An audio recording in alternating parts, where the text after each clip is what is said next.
Thank you and welcome to Real Estate Talk. We're live video stream from New York's WOR iHeart Studios on Facebook.com/Victoria Riva every Wednesday at 12 p.m. Eastern Standard Time. Our show airs on AM 710 every Sunday morning, and our podcast can be found on aritalkradio.com. I'm Victoria Rivadeneira, and I have the pleasure of having my co-host Phil Faranda in the studio with me again today. Phil, how are you today? I'm excellent. I am very pleased to be here, and I'm very excited about our guest, I might add. Yes, we have a very good show, and I'm very happy to be here. I just got back from Florida. And boy, are your arms tired. Very funny. So I have a question for you. Yes. What's your favorite color? My favorite color is, I'm glad you asked that. My favorite color is blue. However, my real estate signs are not blue. They are red and black. You see, I wouldn't take you to have be a blue as your favorite color, blue. I would not take that. So the fact that I am wearing blue jeans, a blue shirt almost every day, a blue blazer, and etc. Well, I wear black almost every day. Black's not my favorite color. Oh, what is your favorite color? My favorite color is red. Aha. Right? But blue, let's talk about blue for a second. They say, and I'll tell you why I did not think that blue was your favorite color. All right. They say blue is a very calming color. I don't see you as calm. Yeah, no, you're right. Colors send a message, don't they? They do. They absolutely do. The psychology of color in our clothing, if you wear blue, people find you to be more trustworthy. Now that I can see with you. You're definitely trustworthy. Oh, okay, thank you. So all colors send a message. All colors send a message. So I just want to know about red. What do you think about red? Well, tell me what red sends. What do you think red sends? So I chose red simply because if you put a sign in the yard, it's going to stand out from the green background people typically have. So you chose red for your company color. Yeah. And it's a power color. Yeah, I think it has energy. Red is definitely a power color. Power, so the energy of a tie. The energy of a what? A power tie, for example. Red is red hot. Red is red hot. Energetic. Yeah, that's interestingly enough, red is stop. Red is alert. Yes. We see Facebook Live has a little button here. Red. Red. That's red stands out. So that's why I chose red. See, so you do know about red. That's why it's my favorite color. It really represents the power, it represents energy, it represents passion, it represents action. It definitely raises the room's level of energy. Don't you agree? As would, I'd say, perhaps bright yellow might. Maybe. Now, maybe. Okay. Red draws... What about chartreuse? I have no idea, but I have a feeling that we have someone in the studio today that can probably add to that later on in our conversation. Okay. Who do we have in our studio today? I'm so glad you asked me that. Here to make radio magic with us is Marie Graham of The Refreshed Home. You're just tired of talking about colors. Yes, the barrel was empty. So Marie is someone who I happen to have known for quite some time. She is a home stager, and this is a very under-discussed albeit somewhat controversial silo of our industry. She has a company that's based in Westchester County. She has staged a number of my listings. She's staged a number of many listings that have sold. And the whole idea of staging is it's a profoundly exciting, interesting kind of a thing, which is relatively new in the century-old history of the industry as we know it. So, I would agree with that. And I would say at this point, welcome, Marie. Thank you very much. Happy to be here. Welcome. Okay, and we're told to talk closer to the microphone, I'm being told. I saw the touchdown sign from Yes, absolutely. Yes. So, Marie, I have a question for you. Phil said that staging is fairly new in the last century. Speaking in geological terms, there right? You go. Yeah, because he's been around for a whole century. There you go. Half of one. Yep. So, what is staging, and how did you get into it? Well, staging is basically improving the market position of property and easing the mind. That's my feeling, that it has both of those components. And I got into it actually sort of by accident. I'm a decorator by trade. I'd done it for many years. Well, that would make sense, decorating, staging. There's a lot of, crossover, a lot of overlap. But I got into staging because I realized that people did not have a good definition. They could not explain how to get an occupied property ready for sale. And it just said, well, I could do that. I can make good listing photos. I can make it, get it sold, and the rest is history. That was 10, 11 years ago. What does staging do for a property when a property is listed? It puts its best foot forward. It's like a first date. I love that metaphor. When you have a first date, we all have had first dates that go badly, and those are properties that are not prepared for sale. And then we have ones, where someone's like looking at their watch, they didn't get dressed, they didn't really care about how they looked or showed up on time, and you get what that means. You know nothing about that, Phil. I have to go to the bathroom. I'll be right back.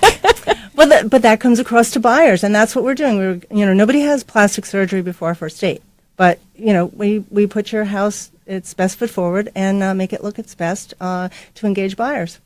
Mm-hmm. Okay. So it's like a first date. Exactly. Or job interview. He's stuck on that now. So you're going to behave. You're going to be well dressed. You're going to be on your best behavior. Brush your teeth. Floss. You're going to be very self-conscious about any bits of spinach in your teeth. Everything. Yeah. Because you only get one shot to make a first impression. I have heard that before. So you were. We did the. How did you get into staging? We did. All right. So can I share my own staging ethos or my? Whether we say yes or no, you're going to. Okay. Anyway. So after your first date with somebody, you keep dating them. You tell them what your impressions were of the first date, right? So I will share with you, and because the reason I bring this up is you and I had completely different conceptions of staging in the beginning. That's absolutely correct. Right? So I thought staging was not so great. Mm-hmm. I wasn't enthusiastic about staging. And I said I thought staging was the best thing in the world. Okay, so my first experience with staging was not even when I got into the business in the 90s. I never heard of a stager. Heard of staging, like as a verb, but we never heard of people that were paid to stage somebody else's house when I got into the business in the 90s. I didn't. Mm-hmm. When I started my firm 12 years ago, I came across a couple stagers, and it was horrible. I mean, we met someone who a stager and introduced me to your client. Okay, we'll go over. We'll introduce you to the seller, and yuck was uttered about this poor person's house. Why? That I don't know. Why yuck about the house, not about the stager. Like, okay. The stager walks into the house, and their modus discussion was.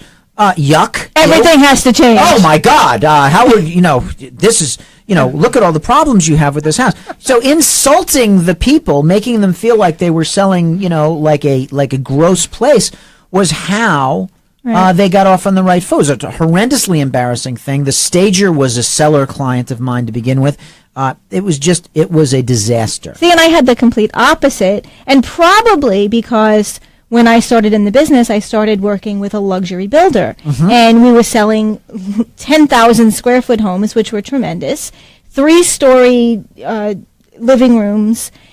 How do you really get the proper furniture in? How do you really scale that right to show? And you think that it would be easy. You think, oh, wow, really big house, you can do a lot with this.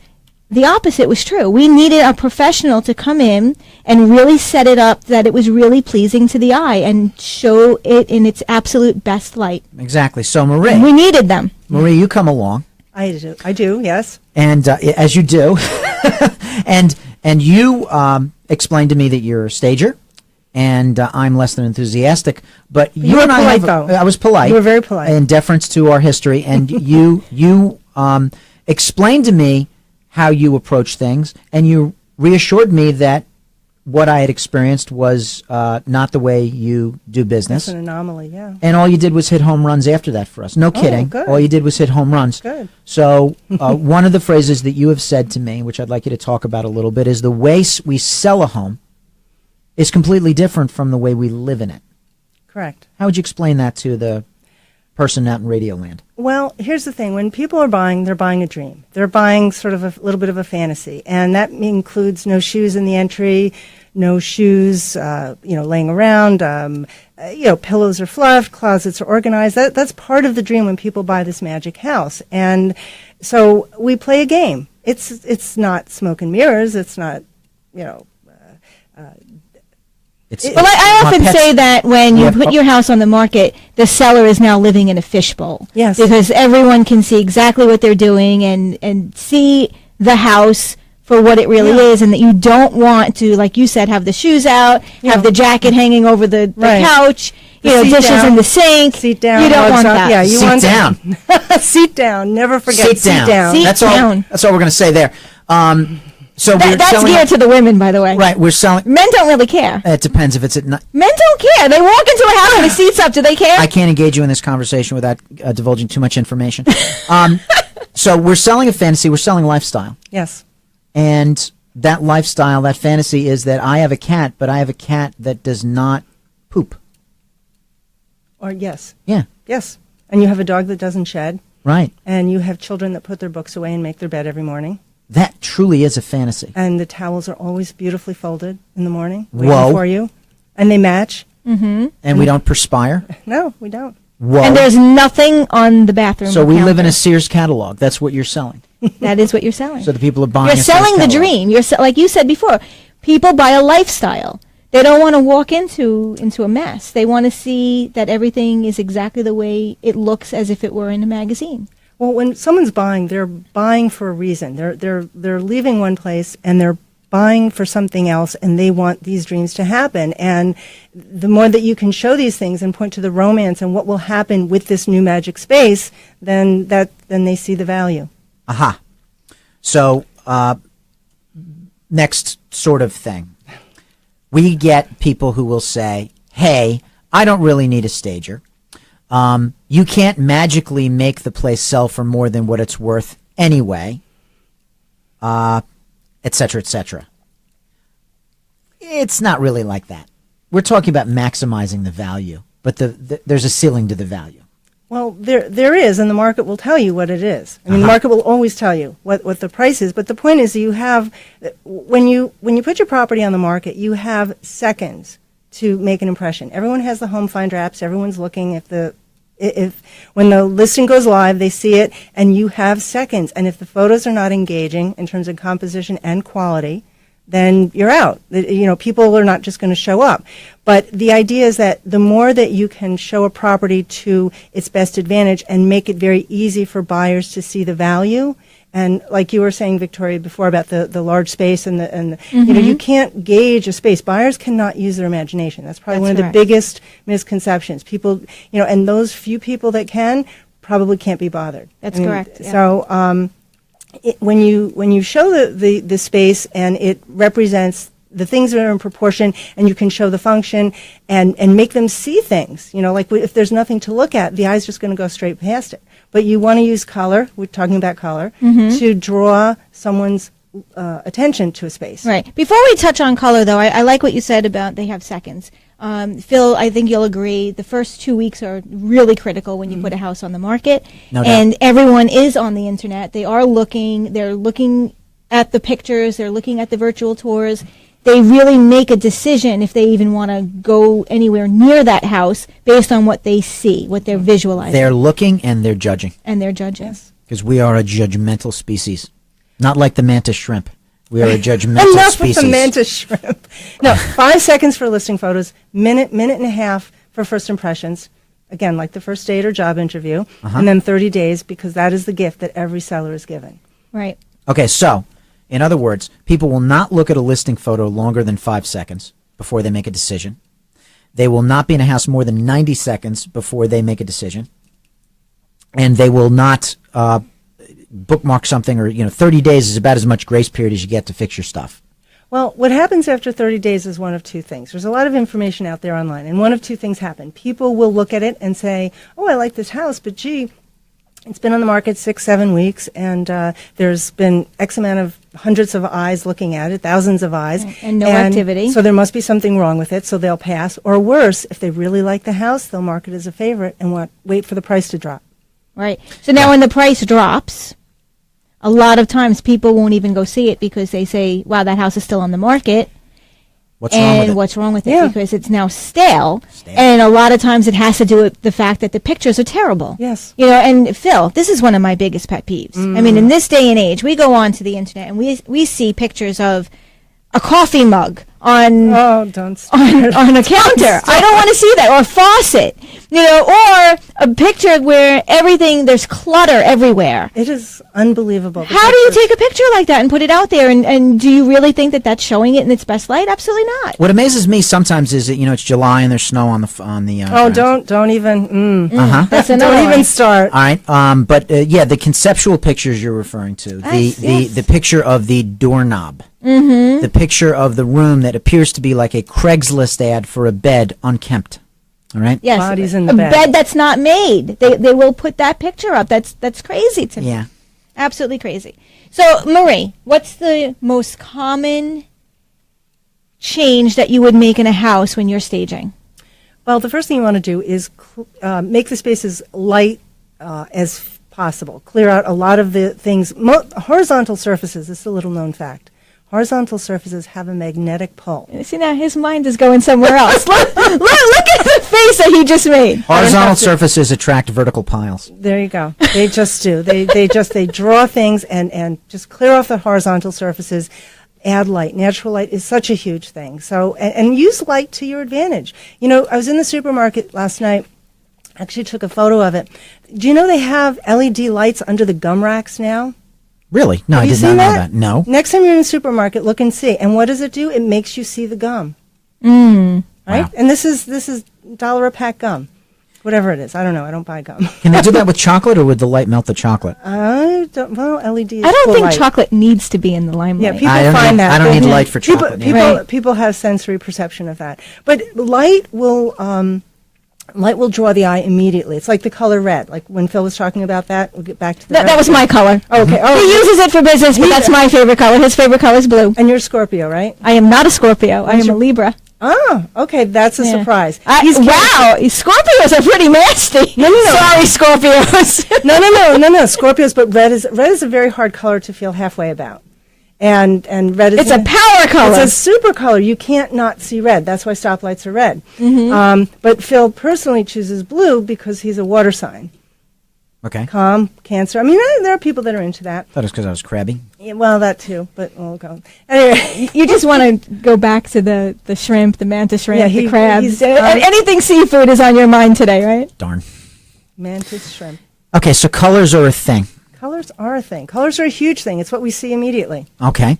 All right, so we will touch on something later that I want to... Well, what's the best color right now? Oh, the What's best the color. trendiest color for the interior of a home? When you say trendy, there's a lot of people out there who the hair on the back of their neck is going to go up and go, I'm not going to do anything trendy. I think just you are thinking that right now. No, well, I hear this from people a lot, and they are anti-trend because they are seller and they are strong and, that type of thing. But I am seller, I am strong. There you go. But the color that you see the most lately is gray. And I believe trends come from gray. Trends come from two places. I really believe, first of all, we just get bored. I mean, color of the year the last few years have been orange, emerald green, some color called baby poop, marsala. Oh, my God. It's not really baby poop. Someone called it baby poop, but it's marsala. Oh. Just Marsala. weird colors. Marsala, would that be a wine color? Yeah, like the brown wine sauce. Okay. But so You're we get speaking bored. my language now. So we get bored. We get bored. We get tired of things. So that's one of the things where trends come from. But also our world. Gray is a cooling and soothing color. And when you come home and your walls hug you and they're gray, it's like the cooling tray we have under our laptop when it gets too hot. When our brains are too hot, they don't work so well. So the grays are cooling and soothing. A little bit more interesting, a little bit more polished than the tans and taupes of days gone by. But grays. But you got to choose the right gray. Oh, there's different grays? Oh my goodness, yes. There's see Okay, gray when what's I the don't right shave gray for a before we go couple to a of break? days. Let's. well back to the cones and rods of the mantis shrimp is that grays have every color has undertones and you have cool grays. Hold that thought. Okay, when we come back, Undertones. Marie Graham is going to tell us which color of gray you should choose for your home before putting it on the market. I'm Victoria Rivadeneira, and you're listening to Real Estate Talk on WOR AM 710 from New York's iHeart Studios. Hi, this is Tom Marinaro, the president of Residential Home Funding, a top East Coast mortgage company. Now is the time to buy a home before interest rates go up. Lock in with a low rate today, or turn your current home into an asset by cashing in on its equity. Why rent when you can own? Why not get cash out of your home now? So call me right now at 1-800-636-LEND. And as a bonus, if you call me right now, I will waive all of my lender fees. That's right, zero lender fees, saving you thousands of dollars. This offer is for purchasing or refinancing a home. Call me and learn more at 1-800-636-LEND. Residential Funding is part of the New York and New Jersey Departments of Banking and Insurance. Our NMLS number is 36152. The number once again is 1-800-636-LEND. That's 1-800-636-LEND. This is Paul Oster, the nation's credit repairman, and I want to help you improve your credit. As the CEO of Better Qualified, I've helped thousands of people over the past 10 years. I'm the credit expert for Fox Business News and all the major networks. I'm a certified FICO Pro that uses the consumer laws to help delete negative information off of credit reports. We have a debt elimination program that focuses on the laws surrounding collections, judgments, and charge-offs. You could be entitled to up to $1,000 per violation. Call now for your free credit consultation. 888-533-8138. That number again, 888-533-8138, or visit us on the web at betterqualified.com. Every loan has a story, a family, and a dream that fuels it. My name is Jacqueline Sendra, mortgage loan originator number 39117, specializing in first-time homebuyer financing and an array of mortgage products. We recognize the importance of competitive rates and a custom-tailored mortgage loan to suit your needs. United Northern Mortgage Bankers Ltd. celebrates over 37 years of mortgage banking success. Allow us to help you achieve your dream of home ownership by reaching out to me today at 631-478-2706. Again, 631-478-2706. United Northern Mortgage Lenders Ltd. NMLS number 7230 is an equal housing lender and a licensed mortgage banker located at 3601 Hempstead Turnpike, Suite 300, Levittown, New York 11756, New York State Department of Financial Services. For more real estate talk, download our free podcast at retalkradio.com. Now back to Victoria Rivadeneira. And we're back. You're listening to Real Estate Talk. If you're tuning in right now, you can hear the entire show by going to our podcast found on retalkradio.com. We are here with Marie Graham and co-host Phil Faranda. And Marie, when we left, you said you were going to tell us about the best tone of gray to paint your house. I'm a big fan of Benjamin Moore, and I love 861 Shale, S-H-A-L-E. It's a very warm gray, but it is soothing and cooling, and it's very polished looking, but not cold. It's better than 860 Shale. You don't know how to answer that. I don't. Sorry. I don't. Sorry. Leaving our guest speechless. Okay, so 861 Shale is actually a color. It's a Benjamin Moore color. It is. And that is just like the kind of gray that you feel good about right now. That is my go-to gray. Revere Pewter, HC 176. This is a woman that knows her. She does. we just name color. She's giving them numbers. Yeah, it's like a doctor telling you your Zorch is warbled, and I don't know. I have no idea. Talk. Over my head. That's Dr. Talk. Well, the important thing about color is that it shows color is synergistic, and it really takes the flavor of what it's shown with. Mm-hmm. So anytime you show a color, it becomes more or less of what it is if it's contrasting highly. And that's a really important part when you're doing listing photos. I love that we're talking about color for a number of reasons. One, we started the show talking about the psychology of color. And we all know that people buy on emotion, then justify with logic. So if we can bring someone into a house and trigger a particular emotion to a lifestyle, that is something that would work very well for the seller. Yeah. You said to me that a few years ago, a lot of people were putting a bold accent wall in their homes. That is no longer the case, and if we have that in any of our homes, then it is showing a sign of being dated. It's a bit of a timestamp. Okay. Accent walls are an interesting design statement, but it's, when you're selling, you don't want people to say, oh, well, they've got two different colors and this and that. You want to make it as easy as possible. It doesn't mean necessarily bland, but accent walls are really hard to do well. You put the furniture, excuse me, you put the furniture in the same, the furniture supports the different wall. Let me say that in a better way. The different wall supports a different purpose. So, Okay. for example, in a bedroom, you'd put a headboard against an accent wall, if that's what you were doing. Okay. And if you were decorating, that'd be fine. In many cases, it can be confusing to buyers. And, the thing when you're preparing a home for sale is that you want it to, you want it not to stand out so much. You want to engage people, but at the line. So if the interior of the house is gray, and I don't know the number that you mentioned. 861. It's Shell. 861. 861. Okay. I'm going to stick with gray. Here's the color of the home, the interior. Throughout? No, actually, that's a really good point. One of the biggest mistakes people make when a house, especially if it's vacant, and staging a vacant house is, there are a couple different degrees. It doesn't have to be always bringing in furniture. Okay. But if you don't have the wherewithal to bring furniture into a space, do not paint everything the same color. People have no idea what they're looking at. It's It's like when you go out and you have that fancy dessert. So what rooms should we be painting gray? Well, it kind of depends upon the space, but gray is a nice entry color.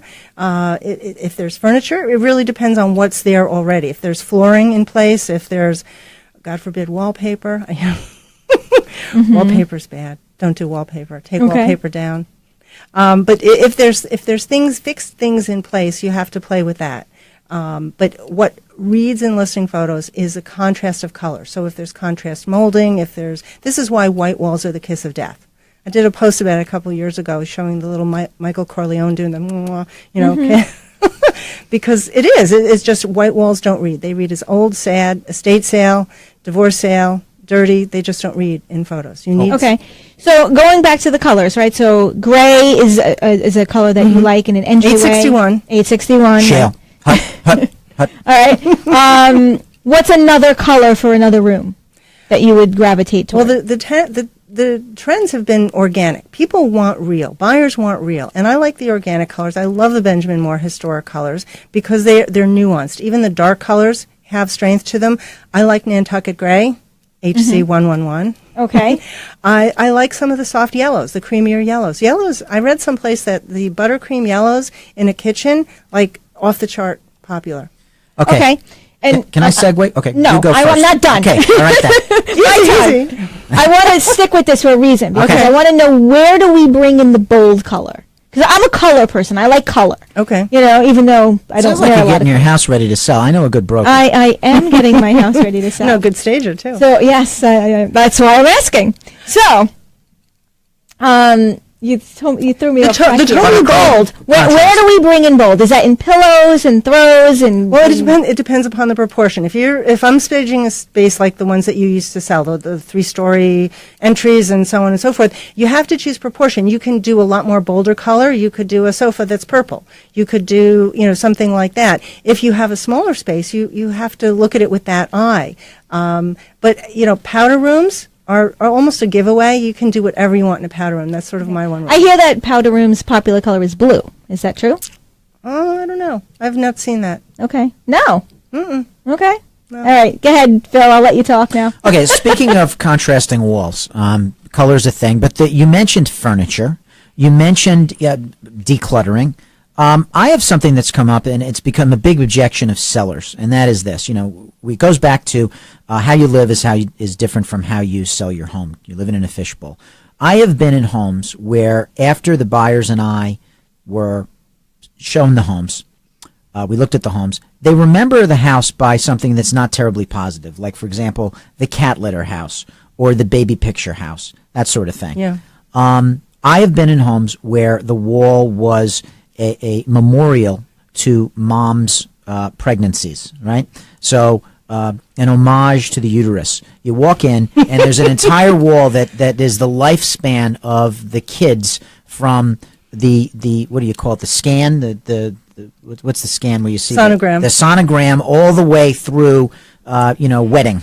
Well, here's the thing. Anything That could be true of anything. Anything that there's so much of that's all you'll remember. That people are not going to remember the space. So that should come moderation. It's all about moderation. I had a client a couple years ago. It was a house that was lovely, big master bedroom. Had to be the house was it was a young couple living there. Master bedroom had to be 25 by 30, enormous. And one of the things I always say to people is, "Can I look in the closet?" And at that point, the husband stepped back and looked at the wife, and she said, "Okay." I opened the closet, and I've never seen anything like this before. It was a room probably the size of this studio, floor-to-ceiling shelves, black stiletto shoes. All black stiletto shoes? All black. See, I have a very big closet in my all master black bedroom as well, and I have a lot of shoes, but they're not all black stiletto. Black stiletto shoes. No rips or leather, just and shoes. no, wait. Okay. And they were shown very like a professional, like heel to toe, where you could see the heel of one and the toe of the other. And I'd never seen anything like that before. And I, kind of don't know what to say, but they obviously knew. And I said, well, you got to get rid of some of these shoes. And she said, why? And I said, well, this is all people will remember. I said, and the husband goes, well, you should have seen it before she cleaned them out. Well, it turns out she was a stylist for Elizabeth Arden, and that was part of the uniform. You wear these black and white heel shoes. And I said, well, regardless of, what they're for, So you're telling me I need to get rid of my shoes? Well, you're not selling, are you? So she said she was a stylist. Yes, she said. Allegedly she was a stylist. Well, it just, it gave me cover. What can I say? But, the point was that's all people will remember. Whether it's religious stuff, whether it's kids' pictures and sonograms, whether it's Hummels, what. Deer heads? What about deer heads? Oh, no. No? They need to come down. Rudolph has to come down? For 2 reasons. Oh, why would you call him Rudolph? That's what you always call him when there's a deer head on the wall. So when I've had cellars, especially up in the hinterland in Dutchess County, where you go in and it's not an homage to any birthing. It's an homage to killing. It's like, I am a hunter. Clearly he killed like half the herd of deer, and every single one of them was up on the wall. This guy had seriously like 30 or 40 deer heads. And just deer? Bear. Bear? Had to be bear. It was the shadow of death. I mean, yes. when you're walking through this room. If it's anything that people will remember instead of the space, it should go. Okay. If it's the takeaway. Let's talk about plants. Plants are great. Plants are good? Plants are good. Plants are especially really good in bathrooms because they're hard to photograph, and it just adds that sort of sexy kind of curve, kind of green contrast, whatever. Live plants, absolutely. Okay, flowers? Yes. Not bucket of flowers standing in the middle of a kitchen island. That's like, the agent just stopped at the supermarket. Oh, we talked about my island. So in my kitchen. Okay. I eat a lot of lemons. I eat organic, so okay. I do a lot of different things with lemons, and I use it as a dressing. And see, I'm not going there. I didn't say anything. I cook with lemon. I season with lemon, so I always have a lot of lemons in my house. So I have a bowl on the island of my kitchen filled with lemons. And a lot of people think that they're fake. They come in, they go, oh, this is such a great accent piece. And I go, it's really not an accent piece. And I had this discussion with you earlier, and you said that's a really great thing to do. Yellow is actually the highest visibility color. Rods and cones pick up yellow more than anything. There you go. But going back to the mantis shrimp. That's why you like the caution tape. Do they see yellow? They see everything. Mantis shrimp have more rods and cones than human beings. They see a far wider spectrum of colors than human beings. They love sunsets more than we do. Just for the record. How do they see sunsets? Well, if they could see them, they're at the bottom of the ocean. Rods and cones are the things in the back of your eyes that pick up and let you read color. Some people might not know that. So you learn here at Real Estate Talk. Yes. Yes. We educate our listeners. We're educating the public. There's science behind it, indeed. Science. Yes. All right, so a lot of perception here, but what about, I get the picture thing, and you want it to be a blank canvas, these things that make people... Well, to a degree. I mean, I'm going to ask you this. Let me put you on the spot. As an agent, when you show a house, and if somebody makes the comment, oh, this house is staged, is that a good thing? In a way, it is. It's more good than it is bad, and I'll tell you why. Okay. That's like saying this house is well maintained. That's like saying this seller gives a hoot. Mm-hmm. That's like saying these people want to sell. Okay. People do business, since you picked my brain.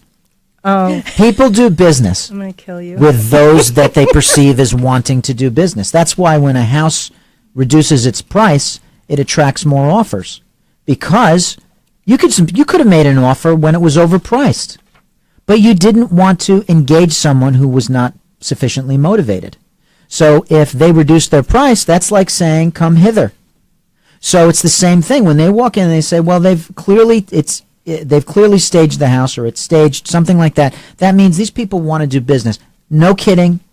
Not trying to butter They're you serious up. about it. Good. It means what we have That's here wonderful. are serious sellers. The industry is changing. That's wonderful. Perhaps 10 years ago, if they said, oh, this is staged, they might say, well, they're trying to manipulate us. Is that where you were going with this? Or that's all they can think about, because sometimes they'll turn it in, and it can be very intimidating, like a Stepford type house that's so perfect that nobody could live in, like the people who say, oh, you've got those lemons and what a wonderful accent. People want real. I think that's what they buy for. To your point earlier about, we think we buy from the head. No, we buy from the heart, and the head kicks in when the heart has fallen. Mm-hmm. And, lemons, yellow, color, wonderful, happy way, those are wonderful ways to engage people and give them the emotion. The head kicks in when the heart has fallen. That's poetry. Thank you. That is beautiful. You actually staged your words just there. No, that was well presented. I've said that for years. So I said people buy on emotion and then justify with logic, and she outdid me. She outdid you. So truly, what she did was she yeah. She outdid me. She did you. Say it again. I want to memorize that. Yeah. That will become mine now, by the way. I'll give you credit the first time I say it, but after that, mine. No, it's aptly put. It's eloquently put, and that's a thing for people to understand, that the people who do the staging are they're motivated. And they are artists, which is why there's an the artisan poetry quality came of this. through. Now, there will be people that say, oh, duh, clean the litter, declutter. I don't need to pay a stager to tell me this. But there are actually times when I have seen you rearrange furniture in a way that made a room perceived completely differently. Can you talk about that, the arrangement of the very furniture? Sure. Well, when you lay out the furniture in a room, you want it to support the pluses, the value of the space. You want to make people, just like we talked about earlier about color and light, to draw people's eyes to things. Same thing with the furniture. You want to put the major furniture near the major architectural elements. I changed someone's living room around the other day who had a wing chair literally in front of the fireplace. Well, fireplaces we worship here in the Northeast. Yeah, we do. That's money. Yes, we bow down. We may not use it, but we love fireplaces. We pay extra money for them. If you can't see it, if things are not positioned around it so that you actually see these things, it could be the view, it could be the high ceilings. One of the things I love to do, especially if a house is vacant, a space is vacant, is get ready-made drapery panels. Mm-hmm. Because what you're doing is you're bringing the eye up. You're creating drama, and just by virtue of the color contrast, you're making people see the light and the view and the window, and the light becomes bigger because you have something around the window. And having a professional do this is now making the eye go where you want it Exactly. to go. That's it, exactly. You want to use color and light to your advantage to have people see what you want them to see. So I'll try and clumsily follow up on the heart and the logic and everything like that. We sell the sizzle, not the steak. And it's very good quote, but I like we've heard that before, haven't we? But I mean, all too often, the homeowner is hung up on functionality or the utilitarian value of the property, and they forget about the lifestyle that we're selling. Meaning that they just invested thousands in a new furnace? That type of thing? Yeah, so the logic. They want to sell the logic. They want to sell the heavy duty nails. They want to sell like forget about the wonderful kitchen counters. We've got the state of the art garbage disposal. Well, I always tell sellers that's fine, but that's not going to resonate in a listing photo. It won't. Yeah, they have to. Well, that's why some of them take the picture of the disposal and put that on. Yeah, well, that's because wherever they're putting it. I want you to hold that thought, though, because when we come back, Marie is going to dive into more of the emotional side of selling your home through staging. I'm Victoria Rivadeneira, and you're listening to Real Estate Talk on WOR AM 710 from New York's iHeart Studios. Every loan has a story, a family, and a dream that fuels it. My name is Jacqueline Sendra, mortgage loan originator number 39117, specializing in first-time homebuyer financing and an array of mortgage products. We recognize the importance of competitive rates and a custom-tailored mortgage loan to suit your needs. United Northern Mortgage Bankers Ltd. celebrates over 37 years of mortgage banking success. Allow us to help you achieve your dream of home ownership by reaching out to me today at 631-478-2706. Again, 631-478-2706. United Northern Mortgage Lenders Ltd. NMLS number 7230 is an equal housing lender and a licensed mortgage banker located at 3601 Hempstead Turnpike, Suite 300, Levittown, New York 11756, New York State Department of Financial Services. This is Paul Oster, the nation's credit repairman, and I want to help you improve your credit. As the CEO of Better Qualified, I've helped thousands of people over the past 10 years. I'm the credit expert for Fox Business News and all the major networks. I'm a certified FICO Pro that uses the consumer laws to help delete negative information off of credit reports. We have a debt elimination program that focuses on the laws surrounding collections, judgments, and charge-offs. You could be entitled to up to $1,000 per violation. Call now for your free credit consultation. 888-533-8138. That number again, 888-533-8138, or visit us on the web at betterqualified.com. Hi, this is Tom Marinero, the president of Residential Home Funding, a top East Coast mortgage company. Now is the time to buy a home before interest rates go up. Lock in with a low rate today, or turn your current home into an asset by cashing in on its equity. Why rent when you can own? Why not get cash out of your home now? So call me right now at 1-800-636-LEND. And as a bonus, if you call me right now, I will waive all of my lender fees. That's right, zero lender fees, saving you thousands of dollars. This offer is for purchasing or refinancing a home. Call me and learn more at 1-800-636-LEND. Residential Home Funding is part of the New York and New Jersey Departments of Banking and Insurance, or NMLS number is 36152. The number once again is 1-800-636-LEND. That's 1-800-636-LEND. RETalkRadio.com is your portal for cutting-edge information to give you an advantage in the competitive real estate market. Now, back to Real Estate Talk with Victoria Rivadeneira. And we're back. You're listening to Real Estate Talk. If you're tuning in right now, you can hear the entire show by going to our podcast found on retalkradio.com. I'm here with Phil Faranda. Hi. And Marie Graham. And Marie, we are talking about the emotional side of selling a property and how staging falls into that. Emotional from the seller's point of view. Emotional from the buyer's point of view. Buyers are buying on emotion. Okay, so so we really need to trigger that emotional side to get them to really see the lifestyle that they're looking for. One of the biggest misconceptions, there are so many ways to engage people that, engage buyers emotionally that literally are so easy to do, cost nothing, and just are so impactful.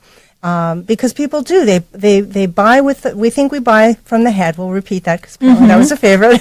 Yes. Favorite of mine. We think we buy from the head, but we don't. We buy from the heart, and the head kicks in when the heart has fallen. Love It's it. really I actually put it on Facebook. Did you? for Okay. our listeners so they can see it. Forget about the steak and the sizzle. Memorize that. It's a Harness great strong. line. Okay. It's But sellers don't understand that. Like you said, sellers are really trying to justify with the logic. They're trying to sell with the logic. This is what I spent on this. This is why my house is valued at this amount. That's Right. not the case at all. Well, that's one of the biggest things about staging is you have to be able to address this stuff early on with somebody and address that.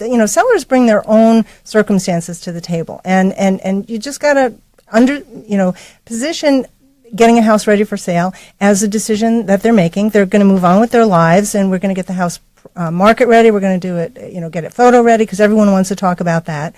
But from engaging people from an emotional point of view, things like I did a house not too long ago. It was up in northern Westchester on a lake, and it was very rustic. It was a simple house, very sweet. I paired two bicycles outside because there was like a little bike path there. I did another house in middle Westchester. See, now that's selling the lifestyle. Well, that's it. It's you're telling people what they can expect to feel when they live there. Love that. I did a house in middle Westchester that had extensive landscaping, and they had sort of a man-made waterfall that was really beautiful and enormous. And what I did is I had a pair of kids Adirondack chairs. You couldn't tell they were kids from the photos, but they were kids. And I put them on top to catch the buyer's eyes who were looking from the downside. The photographer did a great job. He took a photo in back of the chairs, looking down the waterfall and seeing the whole back patio, and it was great. And, the thing is, you want to break through. You want to get, no matter what, we talked about this before, the fourth bite of the brownie, where you can't taste it anymore. No matter how wonderful something is, if it is, after a while, you just can't see it anymore if it looks the same. And if you can come up with a photo that does that, it could be a tight shot in the kitchen, with some fresh herbs on the windowsill. Not like one of those crazy architectural shots, like, oh, we're looking at the coffered ceiling or whatever, but just, something like that. The kitchens are very romantic. Workbenches. Kitchens are very romantic. Kitchens are very romantic for some people. Workbenches. I have a file of houses with workbenches because that's somebody's dream. Ah, that makes sense. And this is why we need a professional's point of view. So when we're talking, so this is beyond decluttering. This is beyond. This is artfully, and in some cases really ingeniously, crafting a vision that not even the architect had. It's painting a picture. An 861 shell. It's enhancing what the architect put in place. Yes, it's enhancing what's there. The job of a stager is not to just nuke everything and create a whole new palette. The job of a good stager is to take what is there and bring all the elements closer to center. What somebody's mindset, the seller's mindset, what the buyer is, why are they going to buy there? Why are they looking in that area? What are the seller's circumstances? What do they own? It's a lot of different things, and the idea is to bring it closer to center so it then in turn supports the agent's price point and marketing efforts. Are there any other misconceptions that come into this? Well, staging is expensive. Well, it's not really. So that's by the way, a favorite great line segue. coming up. Love this. Lay it on me, sister. All right. The cost of staging will always, always, always be less than the cost of your first price reduction. You hear that? I love that. All right. I can't. It's so profound. It was. I have to credit. The first time I heard it was my first staging training a number of years ago when I got my first designation. But just the simple math. Just let's pick 500,000 because that's an easy number to do the math on. If you spent 1% of a $500,000 house, $5,000 in staging, you could do a lot of work for $5,000. However, if you need to do a price hit because the house isn't selling, $475. there you go. Yeah, next price point. Typically. Yeah. So that's a heck of a lot of money. Now, if you don't have it in your pocket to take out of, that's another story. But there are so many. The takeaway should be is that there are so many things that can be done to engage people, and it's not a set price point. It's not a set entity. It's not arbitrary. It's really. And it's not, so the pricing of staging, it varies with each circumstance. There's not like, well, there's a $1,000 staging job and there's a $10,000 staging job. You have to see the house. You have to see the assets. Yes. You have to see what needs to be done. I've had instances where I referred you to people and you shook their hand, wished them luck, and said they were good. I've had circumstances where you did everything, where you rented furniture for them and that sort of thing. Yes, there's all sorts of things that it could be, and that's actually how I do run my business. Is everything starts with a consult. I'd been in homes for an awful lot of years, and coming up with the definition for staging was the biggest challenging. 27 years I had been in people's homes, and I realized that, how do you actually define it? And I came up with it's whatever you can do to increase the market position of a property and ease someone's mind, and part of that is talking about money. Mm-hmm. And just finding things. And every property is different. In New York City, you can decorate a townhouse through a stager, and it can cost you $100,000 to hire that stager. And somewhere else, it may cost you $5,000. It depends really on the property, the buyer that they're targeting, and the lifestyle that they're trying to create. And the price point that the seller says that they want to achieve. Of course. You just really, you have to factor in all of those things. And like I said, bring them a little closer to center so that it matches up with people's expectations, their needs in terms of time, their resources. And people have more resources than they think they do. Resources could be, your nephew who can paint a room. Right. Your next door neighbor who has way too many lamps in their house, or whatever. I had a job in Hastings a few years ago. It was an unusual floor plan, and he had started to move out, and he didn't have a dining room table. And his neighbor down, we rolled it. It was an old oak table on a pedestal. It wasn't the pedigree, by the way. I just want to say it's not the pedigree that counts as much as the architectural pop, the strength of it, so that people can get immediately what the space is about. But we went to the neighbor's house and we rolled this oak top pedestal table down the street, put it in the room, and he sold pretty quickly. And you got his permission to do that, right? He didn't just come home and his he was table there. was gone. No, they were there. This was the case of Surprise! the neighbor down the street who's like his best friend, and she had this. So people have more resources than That would be an interesting conversation, though. Victoria, can I borrow your dining room table?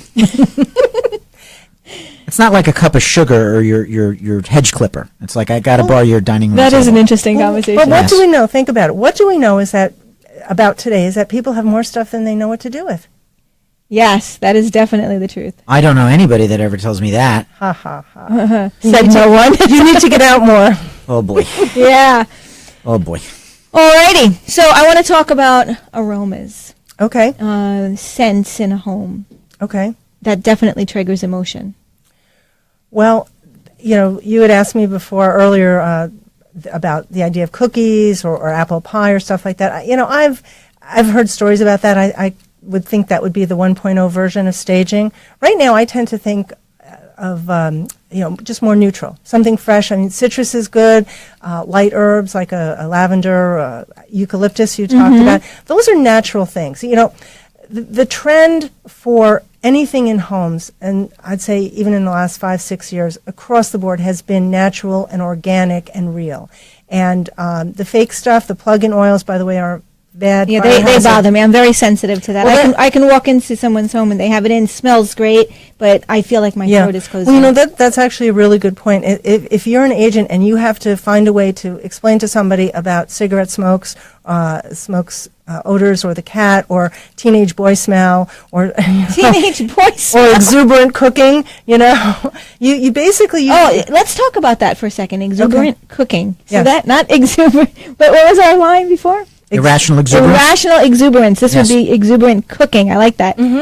Garlic, curry, problems. Well, they linger, and again, it goes back to when you're talking to someone and you don't want to insult them, but the reality is if it's anything that people are going to remember about the house. Right. Like you said before, too much of anything is not exactly. good. But in terms of the artificial scents, let's call them, people react. You have two issues at hand. You have people that are, if you have young children, or even if you don't even have to have young children, people have allergies, asthma, respiratory issues. They're very sensitive to that type of thing. And the other side of it is, well, what are they trying to hide?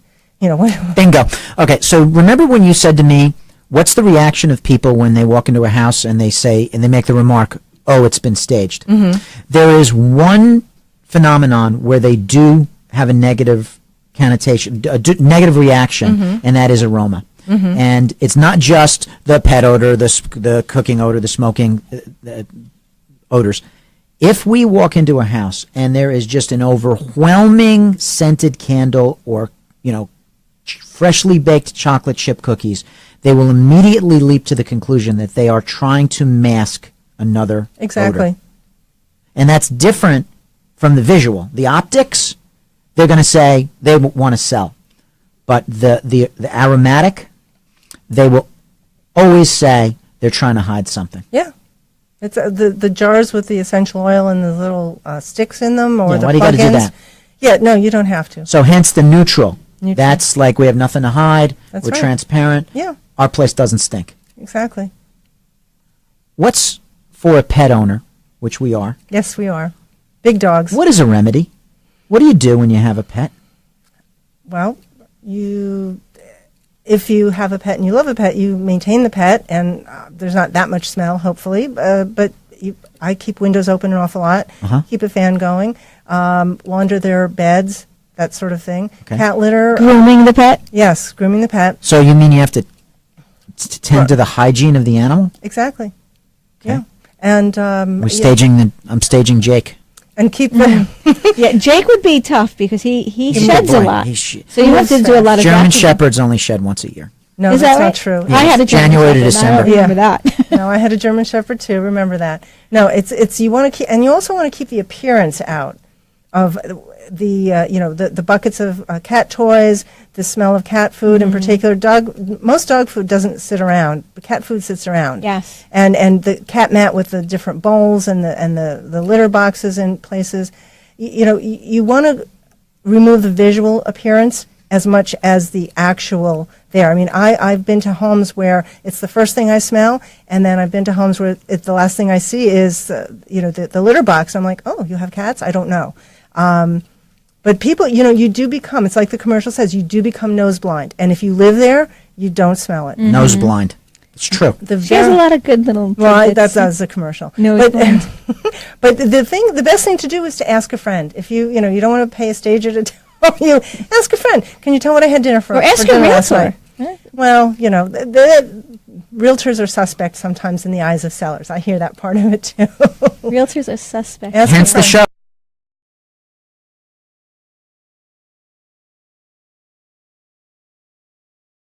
Thank you very much for being with us today and sharing all this wonderful knowledge. And I loved all your little tidbits. It was My pleasure. fantastic. Thank you for having me. And Phil, as always, it's always a pleasure to see you in the studio. We Not only love hearing you, having but it's you good to here. see me. Yes, we love hearing you as well. You are very good at what you do, and I'm very blessed to have you as a co-host. I'm Victoria Rivadeneira, and Real Estate Talk is heard every Sunday at 5 a.m. on New York's AM 710 WOR. It is also live streamed on 710WOR.com. You can also listen at your convenience by going to our podcast at retalkradio.com, where you can find information on our hosts, topics, blogs, and other real estate resources. Remember to like us on Facebook at Real Estate Talk. And until next time, I'm Victoria Rivadeneira. Thank you so much for listening to Real Estate Talk.